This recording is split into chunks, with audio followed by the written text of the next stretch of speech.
Okay, I'll start over here. Blessed are you, O Lord our God, King of the universe, our creator and maker, and the one in whom we live and move and have our being. And we're just grateful that you've given us another week to gather and study your word and see these amazing things which you have in store for us in the very near future. We certainly are grateful for the rain that we've had. We pray you'd continue to bless us with that. And now we invoke your Holy Spirit upon us as we study your word, that you would highlight the things that we need to know. And we just look forward to your coming. In the name of Jesus we pray. Amen. Okay, well, number 99. This must be a very interesting class. You've been here for 99 of these. You should get a reward. You'll get one. Joel chapter 1. We'll review last week's lesson a bit. Got a sign of the times for you, and maybe I don't have a sign of the times. I don't remember if I get the one in there or not. We certainly will have a scripture of the day and Joel chapter 1.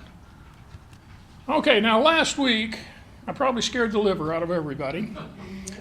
But you need to know what's going on here, because what I've offered to you is a reason for all of the craziness that you see going on in the world. And I've given you a reason why President Obama says the worst thing that we have to look forward to on this planet is global warming. Well, that's just part of the story. It's not the global warming that's the worst problem. It's the cause of the global warming. And not only that, but some scientists say that we're having global warming on every planet in the solar system. That the polar caps are melting, and like on Mars and other places. This involves something more than just you driving your car to work and putting carbon into the atmosphere.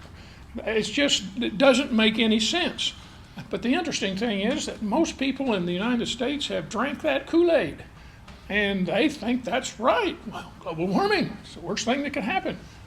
Well, it might be the worst thing, but it's not for the cause stated. Well, you can see this picture, and it's kind of hard to make out here. But if you go and look at it on the internet, you just type in on the YouTube anomaly behind the sun, and you got this YouTube video. I took a screenshot of it. And you can see down here at the bottom, there is an anomaly down there. It's like it's got a little circular piece extension about 5:36 o'clock at the bottom of the sun. And the guy who took this, there's something else that you will see in the news occasionally. I wasn't aware of, but somebody is making chemtrails in the sky. You know, you see a jet go over and it leaves a trail, and the trail disappears. Now they've got jets that fly over, and that trail doesn't disappear, it expands. And apparently what's going on is an attempt to cloud the sun in certain conditions so that you can't see what's up there. That's what some of the people here in this Hebrew business believe. Yes? I heard that they were doing that because there was chemicals in there that would drop to the earth and give people cancer so they could kill off some of the population. Well, hey, I heard that. That sounds interesting, doesn't it? Yeah. Well, I'm not sure that's the reason, but because they think they've got an extermination is coming and is on the way, you know.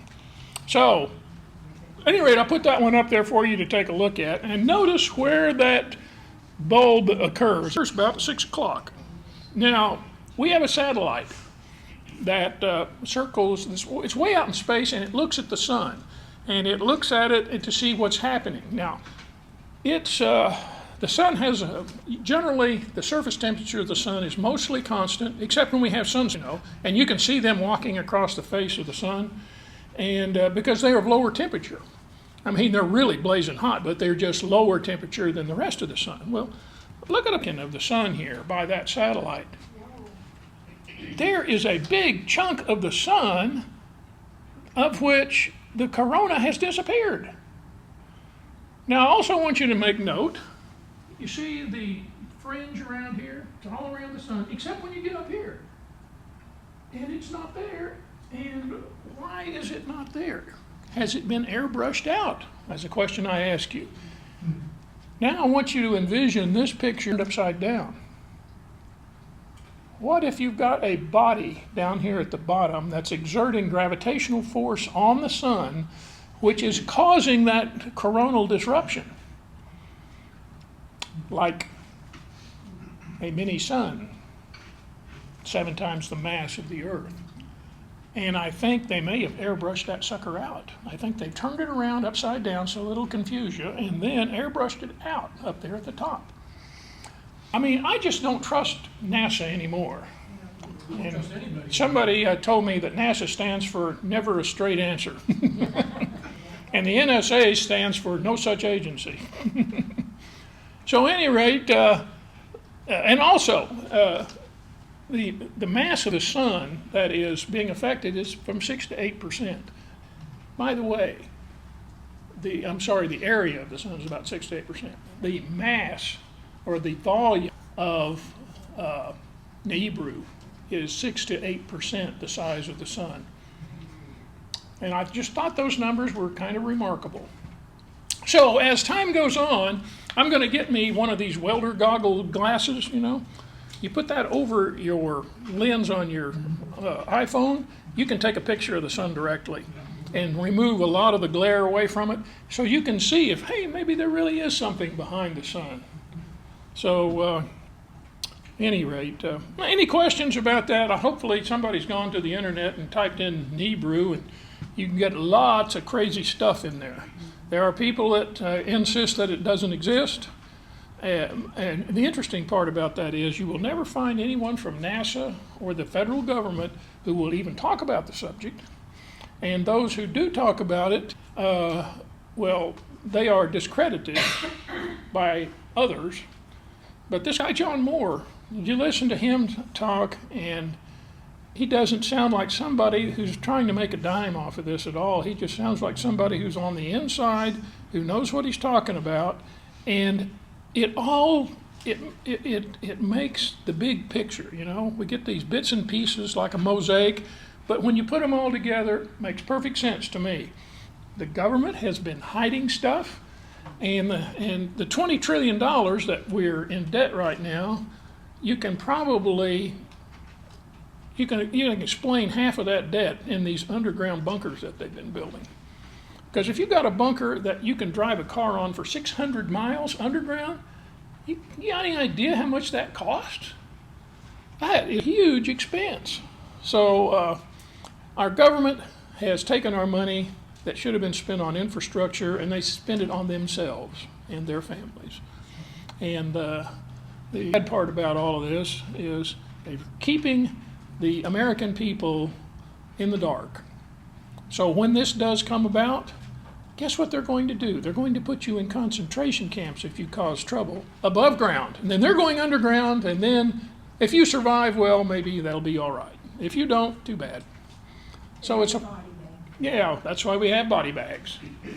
It's just insidious when you think about it, because what they're doing is their self-preservation. And to heck with you. Just makes me angry to think about it, but then on the other hand, to me, this is a confirmation that we are sitting here at the end of the age, and that Revelation 12 speaks to us directly now. There is no doubt in my mind that on September the 23rd, 2017, we're going to be out of here, because this thing is too close. And if it indeed is bringing the wrath of God with it, we got to be here. And so you can imagine me trying to speak about this subject to somebody who hasn't been here 99 times. You get up and you walk out. But on the other hand, in a few months' time, people are going to start asking questions that nobody can give them an answer for except for you.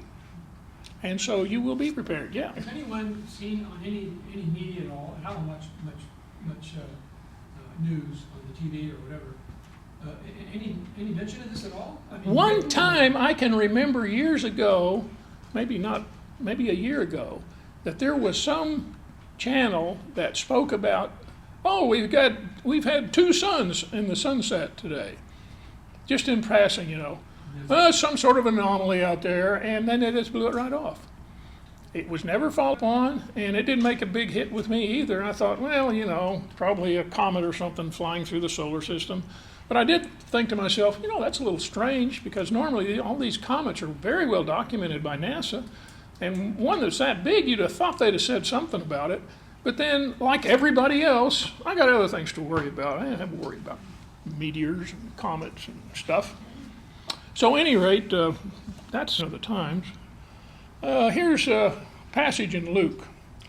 There will be signs in the sun, in the moon, and in the stars, in the earth, distress of nations, with perplexity, in the sea and the roaring of waves, men's hearts failing them from fear, and the expectation of those things which are coming to the earth, for the powers of the heavens will be shaken. This makes a whole lot of sense now. We didn't know what was coming. We didn't know what this passage meant. But it makes perfect sense now because men are going to see this thing coming. And they are going to be scared to the point of, passing out. If you think about it, here this thing is coming, and if it happens, as I believe it will, we will pass through the tail of it, planet will, and we'll get bombarded. This is the seal judgments. And then this thing will go into an interplanetary orbit. And we will probably, the Earth, will go through that tail maybe one more time. And then the last time it comes around, it's on a collision course with the planet. And that is when the people and the Earth will see it, and it will look like the sign of the cross coming. And that will be the sign of the Son of Man coming to the earth. And then, as he said, unless those days were shortened, no life would survive. If this thing makes a head-on collision with that sun, no life will survive, no question about it. No planet will survive either. And so everything that we have been studying in the prophecies, it suddenly makes a whole lot of sense. Whereas before, when I was studying Revelation, I didn't know what was going to happen. Why did stars fall down to the earth? And when we were reading 2nd Esdras and it talked about stars being shed upon the earth, well, we were thinking missiles, No, they're really stars, literally. They are meteors coming down. And the tail of this thing is so chock full of them that the whole interior of the solar system is going to be full of meteors for years. Yeah. Are meteors ice? They consist of all sorts of kinds. They are rock. Some of them are iron. Some of them are iron and rock. Some of them are chunks of ice. So there's all kinds. Now, about hail being 100 pounds in the end times. Yeah, well, that hail word, it can mean ice. It can also mean rocks coming down from the sky. And so it is going to be a petrifyingly terrible time for people who are here. One of the guys I played golf with was down at Port Aransas fishing real early one morning. And he was getting in his boat, and all of a sudden he hears this a meteor landed within a half a mile of where his boat was. And he said that was the scariest thing that he ever heard in his life. Because, that thing was going at no telling how fast. I'm sure it was less than the speed of sound, but it was really moving, making a huge noise. Now imagine if the whole sky were filled like that. And this thing that hit in Russia, that thing went off like multiple nuclear warheads going off in the sky. Think if you just had day after day of that going on, and you just never knew if you were going to be alive the next second or not. You talk about terror. Boy, I think I would get myself right with the Lord if I was here. I don't know about you. So this has all been prophesied. These signs in the sun, we're seeing them right now. All caused by the same thing. And then, of course, I can't pass up Ezekiel. For in my jealousy and in the fire of my wrath, I have spoken, surely in that day there will be a great earthquake in the land of Israel, so that the fishes of the sea and the fowls of the heaven and the beasts of the field, creeping things that creep upon the earth, and all the men that are upon the face of the earth shall shake at my presence. And the mountains shall be thrown down, and the steep places shall fall, and every wall will be knocked to the ground. When this thing gets close enough, it's going to build such a force on the surface area of the earth that the plates will separate, and that's how the mountains were formed. The plates ran into each other. Now they'll be separated. They'll all fall down. There'll only be one mountain on planet Earth, and that will be in Jerusalem. And Jesus will be on top of it. So, like I said, it's just to me totally amazing. Things we accepted totally by faith, all of a sudden the mechanism now exists. And we'll be able to see it coming. And like I say, I believe that we are living in the best time for evangelization in the life of the church. Never before has such a thing happened. And as the scripture said, never again will it ever happen. So we are in possession of an understanding that I doubt that 1,000 people in the United States really understand. Maybe 100. But I do see on the internet some people picking this up now. Most of them picked it up from Revelation 12 as an anomaly. Now, isn't that interesting about Revelation 12? They get the part about the fiery dragon, but they miss the part about the rapture of this son of being born from Israel. They miss that part. But they think it's that the Bible gives credence to the fact that there is this planet, or really a star, coming. So I just find this all tremendously amazing, because I've studied the prophets all my life, have accepted by faith this was going to happen, but had no comprehension of how it was going to happen. But doesn't it seem reasonable that if we were sitting here at the end of the age, we ought to get a heads up? We got one. Oh, chapter 1, the word of the Lord. Oh, by the way, we just got through with Hosea. And God has a sense of humor with all this, let me tell you. In Hosea, we got an indictment from God to the nation of Israel. I believe back then and now. The nation of Israel, here is what you've done. And you are indicted by virtue of your criminality, your immorality, your worship, and the lack of knowledge of the Lord. Therefore, my wrath is coming. Well, guess what happens in Joel? Here comes the wrath. The word of the Lord came to Joel, son of Pethuel. Hear this, you elders, and give ear, all you inhabitants of the land. Has anything like this happened in your days, or even in the days of your fathers? Tell your children about it. Let your children tell their children, and their children another generation. It's pretty profound. Woe! This is Amos. Woe to you who desire the day of the Lord. To what end is it for you? For the day of the Lord is darkness and not light. As if men did flee from a lion and a bear met him, or went into the house and leaned his hand on the wall and a serpent bit him. So not the day of the Lord be darkness and not light, even very dark and no brightness in it. The day of the Lord, people always wanted and was looking forward to. If you are found in the indictment of Hosea, it's not going to be a fun time for you. Now, back to Joel. What the chewing locust left, the swarming locust has eaten. What the swarming locust has left, the crawling locust has eaten. And what the crawling locust left, the consuming locust has eaten. We got a real problem with locusts here. By the way, there are 5 locusts mentioned here. 5 in Hebrew is the gematria of Yad Adonai, which means the hand of God. We got the hand of God working here. Awake, you drunkards, and weep, and wail, all you drinkers of wine, because the new wine, for it has been cut off from your mouth. For a nation, now this word nation is goyim. If you interpret it as its general meaning, it's nations. We allegedly are goyim, because we are, well, we're not Israel. At least that's what the Jews think. We, in fact, in my belief, are Israel. But this word, in its symbolic meaning, can mean a troop of animals, or even one animal, or a flight of locusts. I think they got the word wrong. Now, here's a problem with Hebrew, as you well know.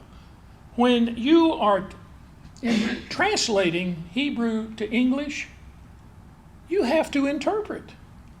Because you have one word in Hebrew that can mean many things. Let's take the word yom. What's the word yom mean? Day, year. Yeah, day, year, or epic. Now, when the Lord created the world in 7 days, it could have been just as easily interpreted 7 epochs, or very large periods of time. Somebody had to make an interpretation there. So my point being, this word nation, I think you will find they got it wrong. I think this may actually be referring to our red dragon that's coming. You just keep an eye on it as we go along here. Okay, so this nation, or this red dragon, has come up against my land, strong without number. This thing has meteoroids without number. Its teeth are the teeth of a lion, and he has the fangs of a fearsome. Then out of the smoke, now this is back in Revelation 9 again. Out of the smoke, locusts came upon the earth, and to them was given the power of scorpions, as earth hath power, and they were commanded not to harm the grass of the earth, or any green thing, or any tree, but only those men who did not have the seal of God on their forehead. And they were given authority, not given authority to kill them, but to torment them for 5 months. 5, Yod Anoni, the hand of God. Their torment was like the torment of a scorpion when he strikes a man. You're not going to believe this one. This is a picture, and you can go on the internet and see this thing. It's a YouTube video. That's a still frame. You see this thing up here that looks like a man? It's got wings. That is a flying critter exactly defined by what Revelation did. And here it is a little closer. You can't hardly see it, but you can see he's got 2 sets of wings here and 2 over there. The thing looks just like a little person. Now, somebody shot the thing with a gun, number 7.5 shot, and here it is. You can see it's got a face like a man, it's got teeth like a lion, it's got a tail, and it's got a stinger on it. That's the most bizarre looking thing I have ever seen. Now, if you go to L.A. Marzulli's website, you can buy something called Watchers 10, and he's got the video on there. I've got it, and it's bizarre, to say the least. But I don't understand that. what? Because how can you shoot something if it's a demon? They don't have physical bodies. Oh, this thing does. This thing has a body, and you can kill it. The problem is, when they get released, it says their number 200 million. There's way too many of them for you to shoot them all. They're going to come and they're going to inflict damage on this planet. Somehow, some of these have already gotten out, which makes me think that, hey, time's getting short. But they did a DNA analysis on this thing, and it's 98.5% the same DNA as a human, but they haven't got the real good story yet, what the DNA analysis really is. The one that they've got was in formaldehyde for a lot of years, and it degraded the DNA, so they can't really make a determination. They did run an x-ray of it to see if it was a hoax. It ain't no hoax, man. This thing has got little bones. It's got everything just as described in the Revelation account. It is a real being, but it is bizarre. And speaking of bizarre, there's one other thing reported in that Watchers 10 that's not generally known in the public. When our troops were in Kandahar in Afghanistan, we lost a whole squad of men.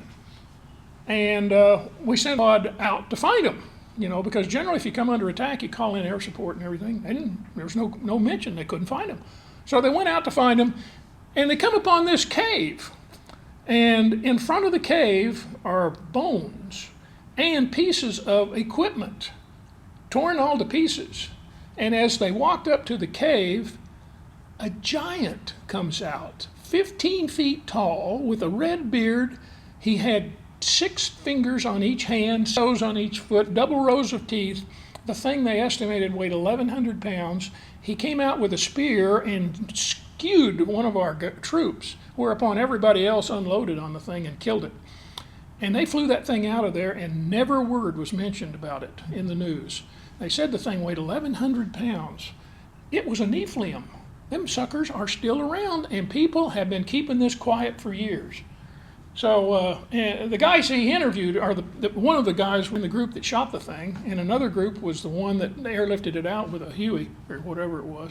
So there are things going on in the background that we don't know anything about. How do you hear all this?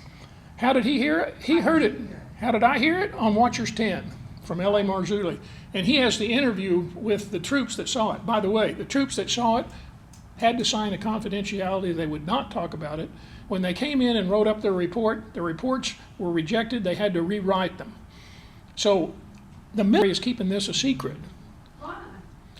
It's a big mystery, but anytime you find giants, their bones found on Earth, and they end up in the Smithsonian just seems to lose them. They don't want the world to know the truth. Well, the dilemma is this does not fit into the evolutionary picture. And so if it's not evolution, it must be wrong, even if your lying eyes see it, we must have to protect you against your lying eyes. So, Well, and that's another theory Carl has, of why there is so much bashing of Trump. Why some in his own party are turning their back on him. It's because he's not on the inside of all this that's going on. He's gonna get in there, he's gonna reveal this. they're scared to death that He's gonna tell the public what's going on in our government. and I saw a poll this morning which was run independent of all other polling activity. It showed Trump up 55 to 35 in California. Why would you want Hillary?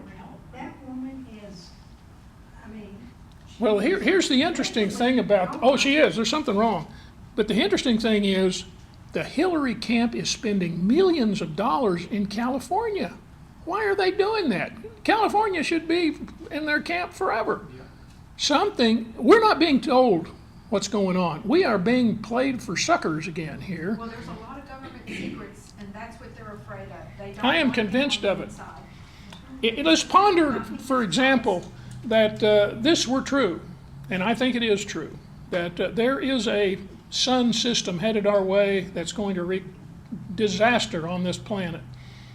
I want to ask Hey. you something. Yeah, Where do you see a man's face? here's the man's face right here. Got a little pointy ear here, and he's got teeth just like a lion, and it's got a man's face. It's got wings up there. You can't see the tail. No, it's a head. Yeah, this is just the head right here. You see an ear. Yeah, here's an ear right here. Here's an eye. Here's his mouth. There's his nose. It's not a very good picture. Right there. Well, Just to the left of the teeth. You need to get that Watchers 10. They got a picture up real close, better than this one. But it's scary looking. This, Watchers stand. Watchers 10, L.A. Marzulli. You can find it on the internet. 10. 10. Watchers 10. This is his 10th tape video. He's got all sorts of stuff in there. And one of them, he goes down to Peru and finds those elongated heads and runs DNA analysis on them. Very interesting stuff. So anyway, this demon fairy looks like one of those locusts. Moving right along, he, the locust, has laid waste to my vine, ruined my fig tree. He has stripped it bare and thrown it away. Its branches are made white. Lament like a virgin girded with sackcloth for her husband of her youth. The grain offering and the drink offering have been cut off from the house of the Lord. The priests mourn who minister to the Lord. This does not sound like a horde of locusts just did this. Keep that in mind. Keep that in thought. The field was wasted. The land mourns. The grain is ruined. The new wine is dried up and the oil fails. Well, wait a minute. Locusts don't cause the wine to dry up. They eat the grapes. They eat the vine. They don't cause it to dry up. Be ashamed, you farmers. Wail, you vine dressers, for the wheat and the barley, because the harvest of the field has perished.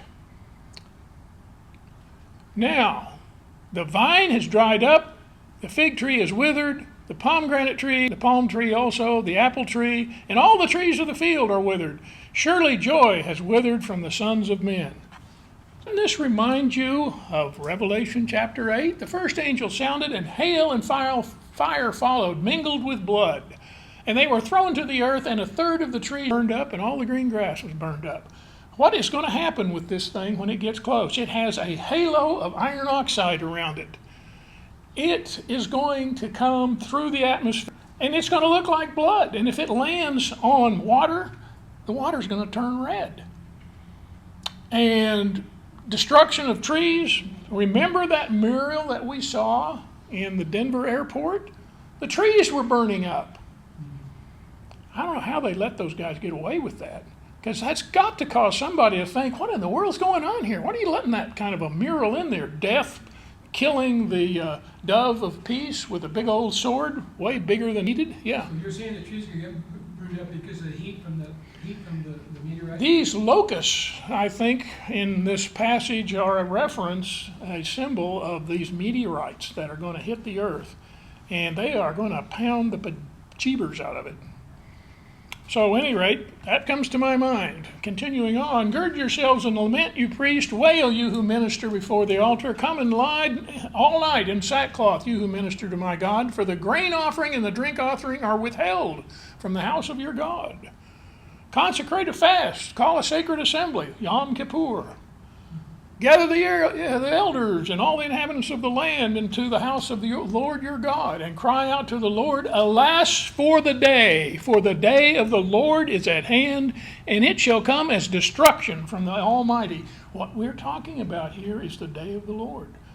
All of this is all tied up with that time of the outpouring wrath of God on men, because they have an indictment. They have been indicted by God. And one of those indictments is a lack of the knowledge of the Lord. I mean, and he spelled it all out, exactly what was going to happen. He gave us signs in the moon, in the sun, and he told us to be, hey, there's a red dragon up in the sky. John saw it. And he not only saw it, he saw the timing of it. It was the time when the virgin has the moon at her feet, clothed with the sun. Now, the guys that I haven't done a detailed study of this, but there are people that have studied that sign and say that will never occur again.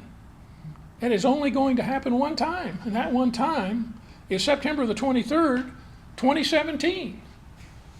So we've got the time, we got the sign in the stars, we got this star, literally, that's coming. We see it, you'll be able to see it, if this be true. By December, they say, you won't have to look at it with, protected vision. You'll be able to see this thing with a naked eye. And that's the other thing about it, why it snuck up on us like this, or why it really didn't sneak up on us. We knew about it, we being NASA. This thing has very low light, visible light emitted from it. Has some, not a lot.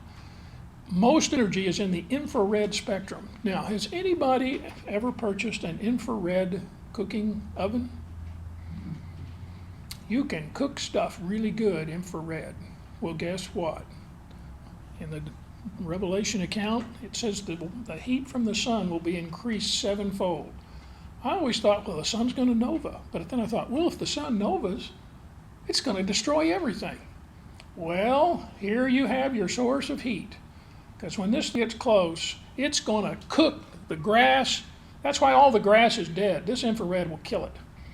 And I'll tell you what, I was out earlier this summer, outside in the sun, and I walked out in it, and I'm telling you what, it burnt my skin. I could feel it burning. I had to get out of the sun.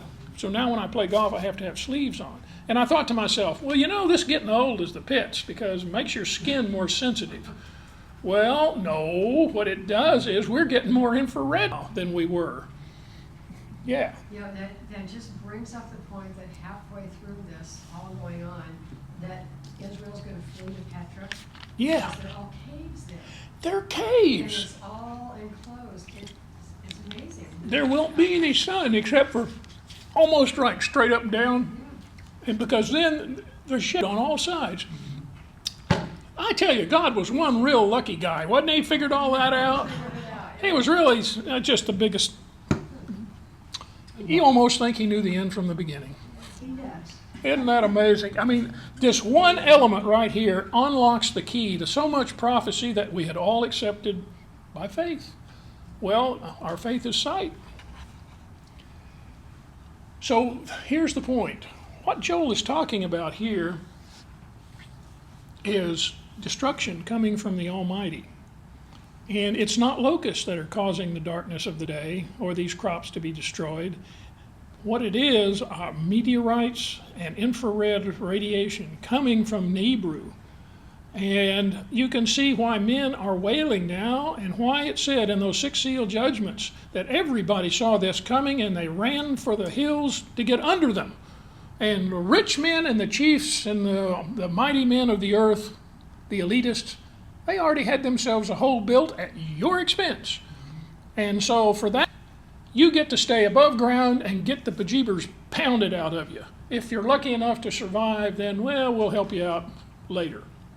But it's just insidious to me that a government would do that. That has to be an indictment against our government and the people that are in it, the elitists. And that is, I am convinced, that's why Obama said that global warming is the worst thing we have to fear. Well, yeah, it's global warming, all right, but it's not because it was caused by man. I guess you can extrapolate from that. Maybe he's a better Bible scholar than I give him credit for. Because it is caused by man. It's because of man's lack of knowledge of the Almighty. Is not food cut off before our eyes, and joy and gladness from the house of God?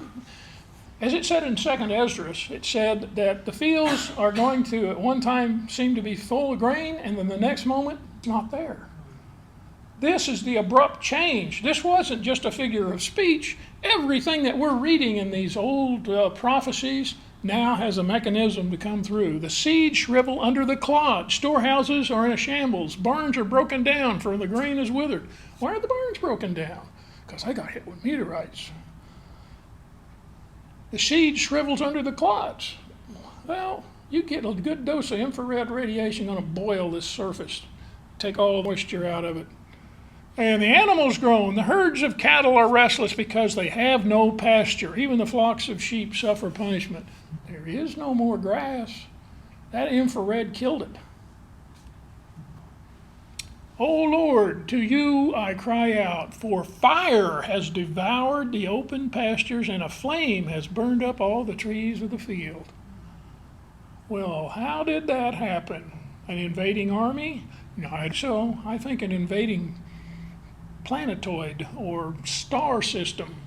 And the beasts of the field cry out to you, for the water of the brooks are dried up, and fire has devoured the pastures. No more water. The water's dried up. I mean, every element here that, and we're going to see more next week, of this wrath of God coming can be explained in one phenomenon. And that phenomenon has been withheld until the last minute. 2nd Esdras also speaks about this. Nevertheless, as coming the tokens, behold, the day shall come, that they which dwell upon the earth shall be taken in great number, and the way of truth shall be hidden, and the land shall be barren of faith. What do you suppose he's talking about? Those which dwell upon the earth will be taken in great number, just like Revelation. If you're alive and on the surface of this planet, you can't get an insurance policy, I'll guarantee you that. This other passage, this phrase, the land will be barren of faith. Where does faith reside? Among the faithful. Those who are saved of the earth. We won't be here. But iniquity will be increased above that which you now see, or that which you have heard of long ago. And the land that you now see, now to have root, thou shalt have wasted suddenly. But if the Most High grant thee to live, you shall see after the third trumpet that the sun shall suddenly shine again at night, in the night, and the moon thrice during the day. In other words, everything is getting so bright that there's something wrong here. The cosmos has gone nuts. And blood shall drop out of the wood, and the stone shall give his voice, and the people shall be troubled. Blood out of the wood? Well, if you get a big dose of this iron oxide coming through the atmosphere, it's going to coat everything and look like it's blood's coming out of the wood. And even he shall rule whom they look not for, that dwell upon the earth, and the fowl shall take their flight away together, and the Sodom sea shall cast out its fish, and make noise in the night, which many have not known. And they shall all hear the voice thereof, and there shall be confusion also in many places, and fire shall often break out in many places, and the wild beasts shall change their places, and unclean women shall bring forth monsters. Salt water shall be found with the sweet, and friends shall destroy one another, and reason shall hide itself, and understanding withdraw itself into its secret chamber. I think that's already happened. You don't have to see reason and law being sacrificed today. All you got to do is watch our political system. And reason shall be sought among many and not be found. Then shall unrighteousness and incontinency be multiplied upon the earth, and one nation shall ask another and say, Has uprightness that makes a man righteous gone through thee? And they shall say, No. And at that time shall men hope, but shall have not obtained. They labor, but their ways shall not prosper. This, in my estimation, is the prophet Joel, inspired of God, looking ahead to the time which is coming right up. We're right up against it. And he's describing things that we have a mechanism now to understand.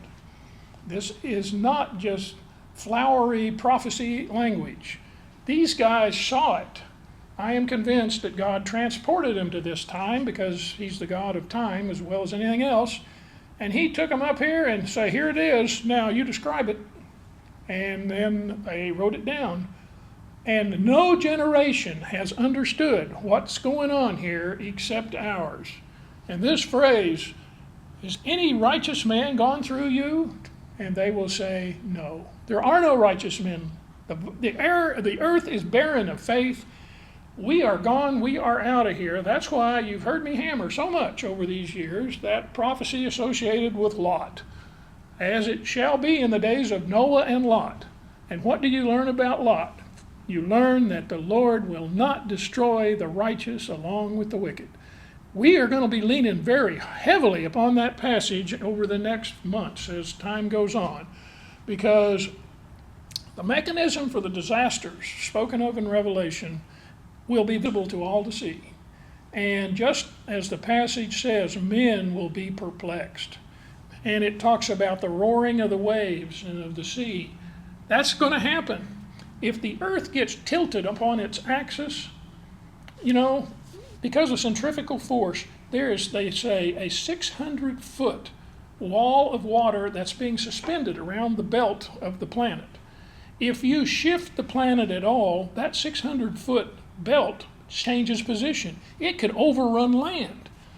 And the maps that I showed you last time, which allegedly were shown to the Navy people as some catastrophe that was about to take place, if you will look at it, it shows that the continent is about 400 feet lower than before.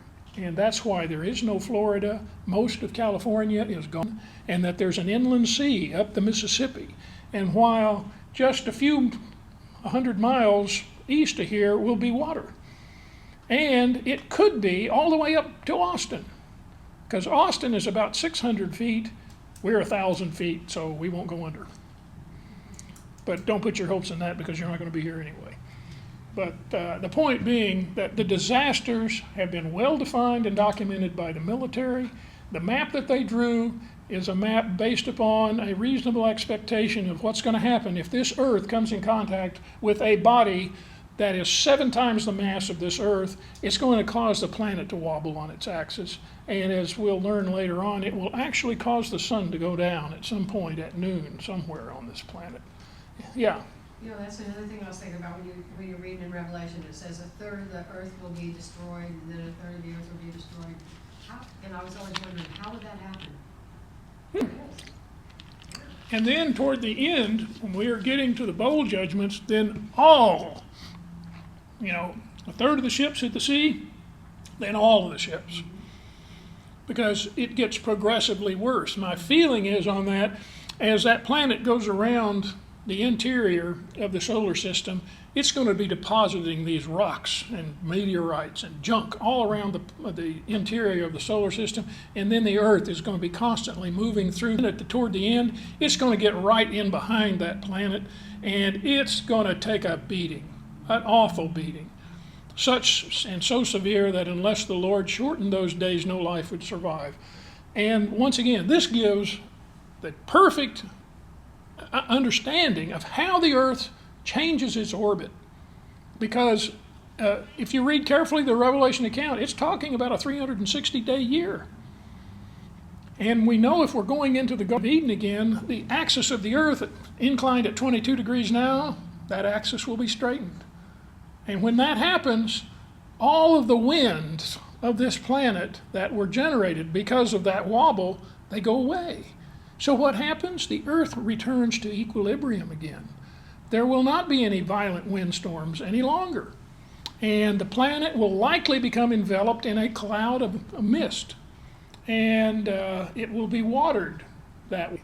And there will be a barrier between ultraviolet radiation and the skin of people, which causes aging. I can speak to that, boy. That UV will age you. So I'm just saying it's just amazing that now we have gotten through Hosea, and before I could even get into Joel, this Nebrew came up. Isn't that amazing how God works that way? That was pretty sneaky, I thought. Yeah. You know, at one time, Austin was on the coast, but that, of course, was a very long time ago. And that's before I'd ever heard of, so-called Pangea. I'm sure it was in the day of the supercontinent. Could be. All this was a shallow sea. Well, I know this was a shallow sea because there's limestone 20 inches under this soil. We got volcanoes south here, just out by Burstrom Air Force Base. A lot of people don't know that there was a volcano around here. Well, I didn't know that either, but I know there's a bunch of them in New Mexico. Subterranean, it's a volcano under the ocean, not Yeah. like classic volcanoes. Yeah. Very interesting story. Well, at any rate, like I say, it's amazing how all these facts have come together when they did. And as you have heard me say, I was absolutely convinced that in 2015 we were out of here, but then Rosh Hashanah got delayed by 2 days. I'm convinced that was God giving us a heads up that, hey, it's not for 2 more years, and the next time you see this, it'll be delayed 2 days again. Because that September the 23rd of 2017 is 2 days after Rosh Hashanah begins on the 21st. I'll bet you that the planet is full of red dust, would be my guess, for 2 days. So it's going to be interesting. Like the Chinese said, may you live in interesting times. Well, this is the end. So I'm going to, Thank you. you got lucky today.